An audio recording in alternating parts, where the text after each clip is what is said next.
Hi guys, my name is Samarth Mehta. Welcome to my channel, and today I'm gonna share you 3 laws from the 48 laws of power, which really helped me to change my mentality.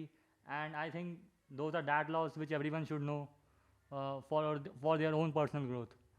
So the first law is known as never outshine the master. So it is like always make those who are above you feel superior. Uh, never go too far by displaying your talents and gifts such that they might inspire insecurity or fear in them. तो होता क्या है ना कि जैसे अब real life में इसका एग्जांपल ले, जैसे मान लो तुम कॉर्पोरेट जॉब में काम करते हो, तो वहाँ पे जो बॉस है, जो बॉस होता है तुम्हारा, उसको अगर सामने तुम होशियारी झाड़ोगे, तो होशियारी झाड़ोगे जैसे कि तुम बताओगे कि अरे यार मेरे को ये स्किल आती है, मुझे वो आता है, ये आता है, तो भले वो तुम्हारे फेस पे बोल देगा कि हाँ it's good, it's fine, wow you are doing a great job, but in reality deep down वो तुमसे हेट करेगा. अब ऐसा इसलिए होता है यार कि जो लोग लाइफ में ऊपर होते हैं ना, जो थोड़ी ऊपर स्टैंड में आ जाते हैं, जैसे पुराने ज़माने में राजा महारानी थे, है ना, वो जैसे राजा लोग ऊपर रहते थे वो पोजीशन में, नॉर्मल लोगों के कंपैरिजन में. तो प्रॉब्लम तो ये होता है कि उनके साथ कि वो हमेशा सुपीरियर फील करना चाहते हैं. वो चाहते हैं कि जो उनके आसपास हैं वो यही सोचे कि वो हमें प्रेज़ करते रहें. तो वो बॉस भी, वो जैसे पुराने, ये तो पुराने ज़माने का मैंने एग्जांपल दिया, वैसे बॉस अब नए ज़माने में आ गया है. ऐसा हर केस में हो सकता है, जैसे कि वो, जैसे तुम्हारा कोई टीचर हो गया या कोई तुम्हारा ट्रेनर हो गया, इन द सेंस मास्टर. कभी भी मास्टर को आउटशाइन मत करो, क्योंकि वो डीप डाउन तुम्हें हेट ही करेगा. And instead of giving them insecurity, give them glory, give them praises. कभी कभार तुम झूठी तारीफ भी कर सकते हो, क्योंकि मास्टर्स को यही पसंद आता है, बिलीव मी. और ये ऐसा ही उस बुक में मेंशन किया गया है. So that was the first law of power. Now we come to the second law of power, which is basically the 25 law in that book. So उसका नाम है recreate yourself. Never let believe of people around you foist on you. क्योंकि होता क्या है ना कि हम जैसे आज हैं, उसका जो मेन रीज़न है वो हमारी सराउंडिंग्स हैं, या हम जिन लोगों के बीच में रहे हैं वो हैं. तो उन लोगों ने हमारी एक इमेज बना दी थी बचपन से कि अरे यार ये इसके नंबर कम आते हैं तो ये लूज़र रहेगा, है ना. और जैसे हो सकता है कि तुम पढ़ने में अच्छे थे या स्पोर्ट्स में अच्छे थे, तो तुम फुटबॉल अच्छा खेलते थे, क्रिकेट अच्छा खेलते थे, तो बोलते थे यार ये क्रिकेटर अच्छा बनेगा.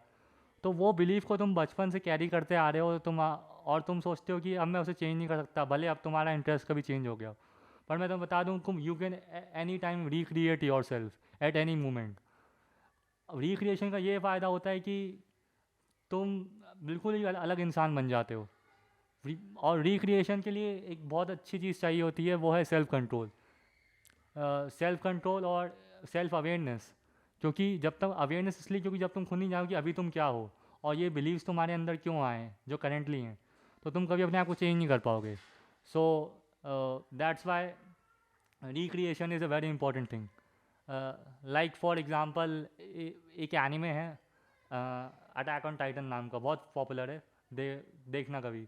तो उसमें जो कैरेक्टर है, जो प्रोटोकॉनिस्ट है, एरन येगर, उसमें एरन येगर सीज़न 3 के बाद सीज़न 4 में अपने आप को रिक्रिएट करता है. वो पहले बच्चा था, फिर वो पोकर फेस बना लेता है, वो मैच्योर इंसान बन जाता है. मतलब वो मुझे रिक्रिएशन का एक बहुत बढ़िया एग्जांपल लगता है. So you can check it out, तुम देख सकते हो. Now coming to the third law of power, which is basically the law 16 है, use absence to create respect and honour. तो इसमें क्या होता है कि जैसे मान लो तुम किसी ग्रुप में हो, फ्रेंड्स के, तुम 5 दोस्त हो, और मान लो एक दोस्त, जैसे कि मान लो मैं किसी 5 दोस्तों के ग्रुप में हूँ, और मैं एकदम से उस ग्रुप से विड्रॉ कर लेता हूँ. विड्रॉ इन द सेंस कि मैं थोड़ा उनसे मिलना कम कर दिया है. तो होगा क्या, अब वो जो बचे हुए 4 लोग हैं वो ज़्यादातर मेरी ही बात करेंगे, और मेरी उस ग्रुप में रिस्पेक्ट बढ़ेगी मेरे एब्सेंस की वजह से.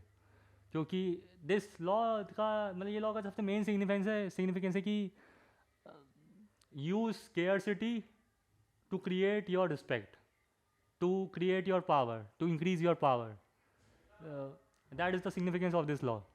क्योंकि जब होता क्या है ना कि तुम जितना ज़्यादा लोगों के बीच में उन लोग 5 जितने ग्रुप में रहोगे उतना तुम्हें वो लोग मीडियोक्रिटी के साथ देखेंगे, तुम ज़्यादा मीडियोकर हो जाओगे। तो जो चीज़ कम होती ना मार्केट में उसकी वैल्यू ज़्यादा होती। जैसे मान लो जो डायमंड है, डायमंड सब जानते हैं बहुत रेयर है, तो इसलिए उसकी वैल्यू है ना। वैल्यू क्यों है? क्योंकि वो रेयर है, रेयर चीज़ की वैल्यू ज़्यादा होती है। So this law works on that principle. So and you can really use it to your advantage, कि चाहे तुम कहीं भी जाओ तो हमेशा तुम अपनी प्रेजेंस को थोड़ा कम ही रखो और अपनी प्रेजेंस को क्वांटिफाइंग से ज़्यादा क्वालिटी बढ़ाओ उसकी। So that is the main purpose of this law. So thanks for watching, guys. If you want more videos like this, please subscribe my channel so that I will so that I can produce more and more videos for you.